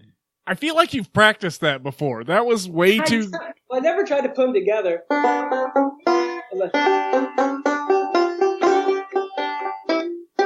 Oh gosh, that's great. Wow. I love it. People, like, when you play banjo, they're like, I say, you can play anything on banjo. And my dad would always be like, yes, the question is, should you? Right. Should you? Wow. He's very encouraging. I poke fun a lot. My parents, I was very fortunate to have such support growing up. And man, for them to embrace a kid that comes home on his bicycle with an accordion on his back and then pick up a banjo. These people, my wife, they're all getting into heaven, man, putting up with me. But the question is, how did, you kind of look at it like it's the kid with the parents that own the hardware store. How did you convince them that, I mean, I'm sure eventually you'll be the heir to the honey throne, but how did you convince them that, I really want to do this showbiz thing? They were always, my dad tells me famously that whenever I was small, I don't remember saying this, but evidently I was supposed to go help work at the honey plant or something. And he said, help me clean this stuff up. And as a toddler or something, I said, I'm not a cleaner. I'm an artist. Wow. That's going to be your epitaph. He would go on to say that I was very difficult. So when people think I'm irritating now on television, there's nothing compared to how difficult I was as a child. No, they were always my mother was very artistic and musical, and so music was always a big part of our household. And I just kind of locked into the comedy thing. I didn't fit in. I wasn't interested in sports like the other kids were. My dad loved OU football. He wanted, not my mom. He wanted to name me Barry Switzer Ross. Oh boy. As a child. When I was born, because it was at the height of OU football at the time, and Barry Switzer was, of course, their coach. Not even just Barry. He wanted it to be Barry Switzer. Like, that was my first name. Oh, boy. And there's one picture of me somewhere where I'm wearing a football jersey and I'm holding a football, and I'm just looking at it like, I don't even know how to touch this. And it's like the epitome of my interest in all that. And so he kind of understood that I was going to be more into the arts and the imagination and stuff like that. It's always been kind of a neat, encouraging thing. It's really funny to come full circle on it. We did a couple of years ago, National Geographic, they were trying this comedy show. They were trying to do kind of like their version of Saturday Night Live on one of their cable channels, Nat Geo Wild. And they were trying to do like Wild After Dark. It was kind of edgy, funny, weird stuff that had to do with like animals and stuff like that. So a local filmmaker guy here said, hey, do you want to help us with something? Do you have something? And I was like, well, I kind of got this song called Son of a Beekeeper and I kind of got a concept. My brother and I wrote a script. And so essentially it's a recreation of that time Galen Culver came to film my parents for Channel 4. And I was really excited. That was the one day I was like really excited to go to work because I wanted to be on TV. I did not care about the bees at all, but I was faking it that day. I had my hat on, my veil and the gloves and everything. And I was just trying to get on the screen the whole time. And so we kind of wrote that into a sketch about this guy who has been contacted by National Geographic is coming to film the honey plant. And so at the very beginning, I'm just like, hi, I'm Lucas and I'm a beekeeper. And this is but as it goes on, you realize I'm inept and I have it's the Michael Scott. Yes, I'm dropping things. And my dad is there saying, it's actually my company. And I'm like, yeah, but it will all be mine someday. And he's like, well, let's hope not. And so it was and he played himself. So it was really cool. So my dad got to play himself. It had some educational merit into it. There was a great running joke that they had to cut because they didn't want to offend anybody. There was a running joke about how I'm allergic to bees. And so it's a risky business to be in if you're allergic to bees, which is not true about me, but it is about my mother. And she was a child, a hive fell over. So my dad inherited the family through marriage. So my mom's dad, Glenn Gibson, was the guy who started the bee business back in the 40s. And a hive fell over and she got stung a whole lot when she was a baby. And the doctor was like, just don't ever get stung again. And so her whole life, we always lived in this fear of like, why are we beekeepers if you could die, Right. There's a risk in every career, I guess. But anyway, so she didn't do the bee work. She stayed in and did the bottling stuff. But we wrote that joke into it and they thought it was going to offend somebody today. It was really disappointing because it was a really funny gag. But all that to say is, so we went back, the whole film crew, they were all there. I'm doing what I've been doing in television for 10, 15 years. And now I'm back at my parents' place with this film crew. And I was just like thinking, man, when I was a kid, I would have been so excited to see all these lights and the cameras and to see what they're doing. and trying to get out of here. And all I could think about that day was like, man, my dad's job is so much cooler. This is so, is so fascinating. And all these guys have never seen this. And who's doing this anymore? All these guys, and I love, we have a great film community here, and our media abilities here just continue to grow, and they're great. And I've been very blessed from that to be part of it. And I was just thinking, I was like, man, my dad's job is so unique. And so, I didn't know what I had when I was a kid, the access I have. And that's typical of any kid, that grows up somewhere and they're just like, ugh, I don't want to do this. I don't want to be here. And I really got to see it. So I was really proud of that. I was always saying, I was like, if that's the last thing I ever got to do, I was very proud to get to sit next to my dad and do comedy with him, and then also talk about the bees and stuff. He's all but kind of retired from the actual handling of bees now, but they still process the honey. They still bring it in. His hives and yards are still out there, but we work with the guys that kind of handle the bees now to process the honey there and still filter it and stuff. So, but yeah, it's not really something that I'm going to pick up that way. But my brother and sister and I, we talk about how to carry that legacy on and continue. The Minko Honey Festival will have to go on. Next year's the 30th anniversary of it. So that's going to be a big one. Now, all I have to say is we thought it was the 30th anniversary. In true small town fashion, we were advertising it that it was this past year was the 29th anniversary, and next year is going to be a big one. And my sister did the math, and she's like, hold on a second. The first honey festival we did was in 1990. This technically was the 30th because you count the year of the 30th. It's not like a birthday that after every year you right. age. We've had 30 of these already, so we're like, no! And it was just perfect small town, like, we miscalculated, and we're advertising, get ready for next year. The 30th is the big one. We're like, we just did it. Hope it was good. See you next year for the 31st. But all right, so Lucas, you're everywhere. People can find you all over the place. What's the best way to get information about the museum, not necessarily to talk trash to you? I mean, they can do that, but what's the best way for them to get information on events and what's happening? You can go on a thing called the internet, and there's a website there. It's the only website as far as I know. There's two, Ask Jeeves and this one, and it's www. If you still have to do we even have to type that anymore? No. It takes so long to say.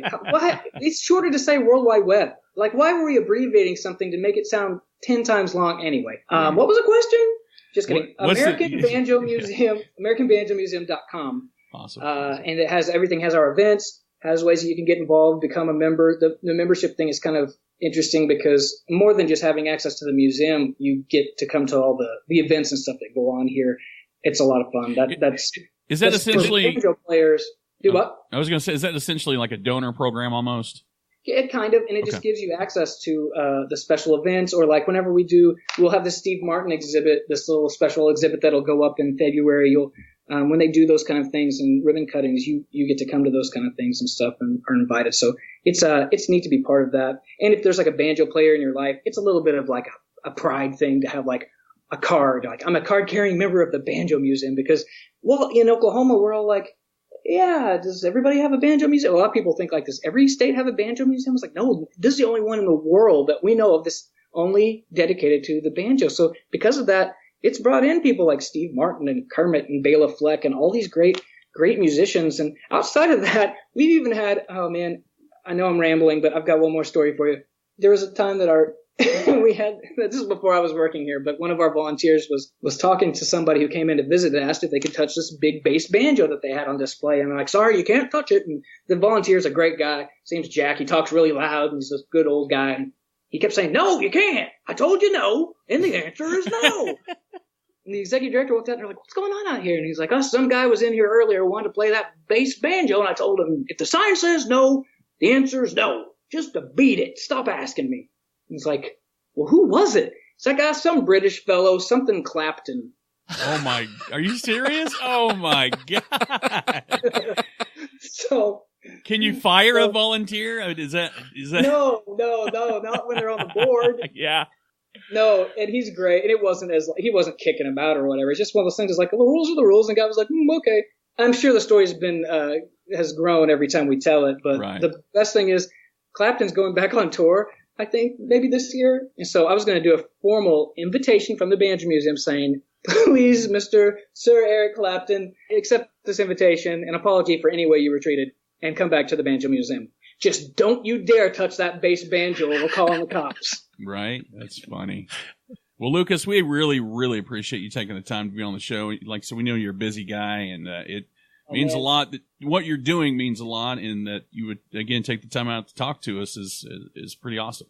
Well, I appreciate you guys, and I love what you're doing. I'm so proud to be from this state, a state that I always thought I wanted to get out of, and I just to grow to love more and more and more every day. There's so many opportunities and so many great artists and talented people there. You guys are doing a really cool show here. Thanks for letting me be part of it. Dude, I feel the same way. Like, I think that's part of the genesis of the show is, so many people come here or leave here thinking that the grass is greener, and then they come back 20 years later and go, oh man, there's so much stuff that I never got a chance to do while I lived here because I didn't see the value in it at the time. Yeah, there were years ago, there was I won't say who it is now, but, they are a major celebrity, and they came to town, and they were going out to do some tornado relief stuff. And somehow my brother Marcus and I were enlisted to drive them down to the ground zero of the site. And the whole way down, they were trying to be very respectful, but they were still like, they're from LA, and they're kind of looking at us like, well, no offense, but why do people live here if disasters and stuff like this happen or whatever? And I was like, oh, yeah, I mean, we kind of ask that to ourselves sometimes. And I said, you'll never find people that help. And so I was like, there's just something to it. And anyway, after serving that whole day and going and helping people and should I bring my kids here and change my whole life? I mean, they were genuinely asking us. And my brother and I are like, sure, maybe don't live right here in Tornado Alley. But it was really cool to have that impact. I'm very proud of that moment. And there is something different. There's people and I didn't know this. I've talked to friends outside of Oklahoma. They're like, you Oklahomans can smell each other. And you want to work with other. You trust Oklahomans. You know they're Oklahomans. And you help everybody. But you have to really be from Oklahoma to get it. And I was like, I didn't really know that. But I kind of see that too. And nothing is to not be open or anything like that. And we need to always be, working and gracious to everybody that just chooses to come here. But it's a lot to say that we look out for our own and we look out for each other. And I'm very proud. I'm very proud to get to be part of that. Thanks, guys. You're awesome. Thanks for having me. Okay, so only an okay first. This is like a 19-hour long interview. It really is. I kind of feel like we pulled the Joe Rogan, Alex Jones 3-hour interview formula and just talked about banjos and Kermit and Honey. We talked about everything. Okay. For starters, I had fun. I had nothing against, we've had some stellar interviews. I was nervous about this interview. It's Donnie, man. It's Donnie. Forget everything else. I agree with that 100%, but he's a super fun guy. Oh, great storyteller. There were a couple times where I was like, okay, he's going way off the tracks. And then all of a sudden, right when I'm like about to butt in, and make an ass of myself. Yeah. He ties it all together in this neat little package. I was like, oh, wow. We literally, and I think we talked about it after we wrapped the interview, we could have went on. He could have went on. I don't know how many times he said, you're going to have to stop me. You're going to have to stop me. And that was pre-interview. The guy, he's done everything. Okay, I'm sorry, but teaching Kermit to play the banjo, I pretty much feel like you could just go, okay, done. Right. Like, I'm done. And Heather Henson, Jim Henson's daughter, spent a lot of time here. And the story about her being scared about the tornado warnings. I get it, but a lot of people don't know. It's that is definitely an only in Oklahoma thing. Oh yeah, we stand outside during a tornado warning. So yeah, I feel like Jim Henson having ties here, him being a huge fan of Kermit the Frog. I think it all kind of it works. The guy, I could have talked to him for hours. To the American Banjo Museum. Yeah. This place is super classy. I almost feel, I don't think I could get on the list, but I know a guy. I may know a guy. And one of the things that I absolutely love about the American Banjo Museum, literally one of a kind, and it's only in Oklahoma. It's literally what we do, only in OK. Yeah. It doesn't fit the bill any better than that. Just a stellar experience. If you get a chance to go down there, $8 for adults. They've got the brown bag and banjo thing. Bring your lunch. I mean, They're begging you to come check this thing out. Even if you're not a musician, even if you're not a fan of museums, the mere fact that we have something here that no one else has, that's a rare, nothing to dog on museums. There's art museums everywhere. I mean, there really is. It's quantity versus quality. But the Banjo Museum, one of a kind. Agreed. And I love it. I'm a huge fan. And again, huge fan of Lucas Ross. Really want to thank him for coming on the show. Absolutely. All right, Brett. So just a small aside, or maybe not an aside at all. Yeah. I liked having Lucas on the show. I like covering things like the Banjo Museum, some of the bigger pull attractions in the state. That's what our horses are tied to, that kind of thing. And I would like for more places like that to feel like it is worth their time to come on our show. Yeah. And I think one of the ways that our audience can help with that is to give us some more reviews on iTunes. It's looking a little skinny over there. In that vein, we really want to thank the people that go out of their way to tell us they like what we're doing, or to help us by giving us direction or suggesting new places to visit. Terry, we'll call her Terry W. Terry W. Had commented on Facebook or posted on our page on Facebook. We love hearing that sort of stuff. So thank you, Terry. And one last shout out. Okay. We have a friend, a fan that's been following us religiously, been our ride or die from Michigan since day one. Almost day one, yeah. Almost day one. I'm assuming that I know who you're talking about. Right.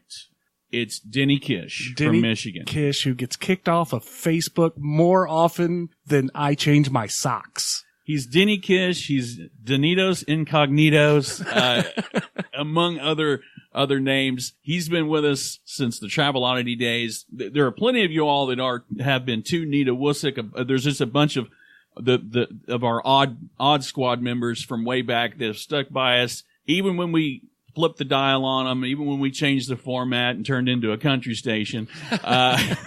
You guys have still been our rock and roll groupies since the beginning. We want to tell you how much we appreciate that. And for everybody else that's come along since, local, nationwide, whoever, around the world, thank you so much for all that you've done for us, and we appreciate all of it. Absolutely. And we don't know you yet, so let us know. Hit us up on Facebook. Hit us up on Twitter. Give us a review. Let us know the new names. Yeah. We got nicknames for everybody. We're just waiting to give them out.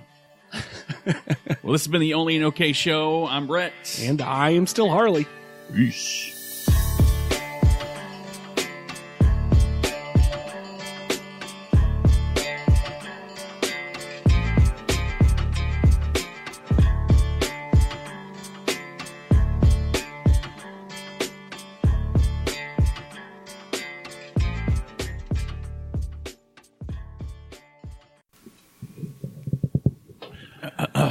I can't hear myself very well, which, I mean, I guess it's not. You are low. Why are you low? Talk into the microphone. Check. Okay, you're good. I don't feel like it. What number am I? You're number 1, I think. But you're there with me. I just can't hear it. But you're not hearing it. I can hear you fine, but. There, that's a little bit better. I think it's. Oh yeah, we need new cables. I knew a guy that was going to buy new cables, and they never bought list. New cables. I don't know what I don't know what they're called. I can't go buy a picture. I need to know what they're called, and I'll buy them. Not a problem. Hello, my honey. Hello, my darling. Hello, my ragtime gal. Do you remember the frog? Yeah. I also remember it's Spaceballs with the chest burster that did the same thing. Yes. It was Spaceballs, right?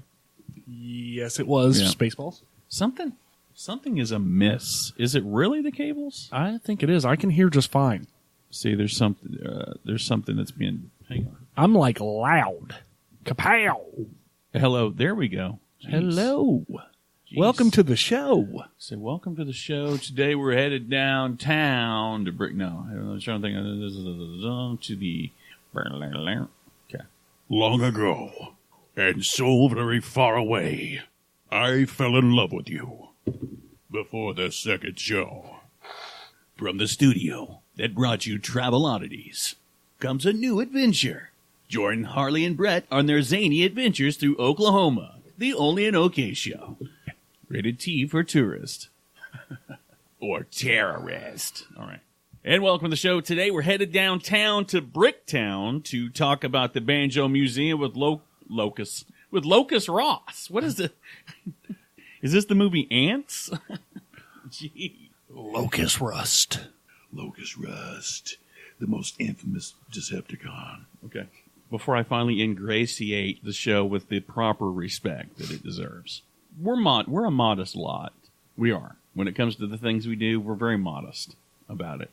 Probably almost as modest as we're the most modest people ever. We probably are. And it shows. It shows. And welcome to the show. We're headed... No. Good, because I realized I drank all my coffee while I was blowing my nose. Oh, dang it. Okay. Practice saying welcome to the show. And welcome to the show. Welcome to the show. Welcome. Okay. Okay, I'm ready. All right.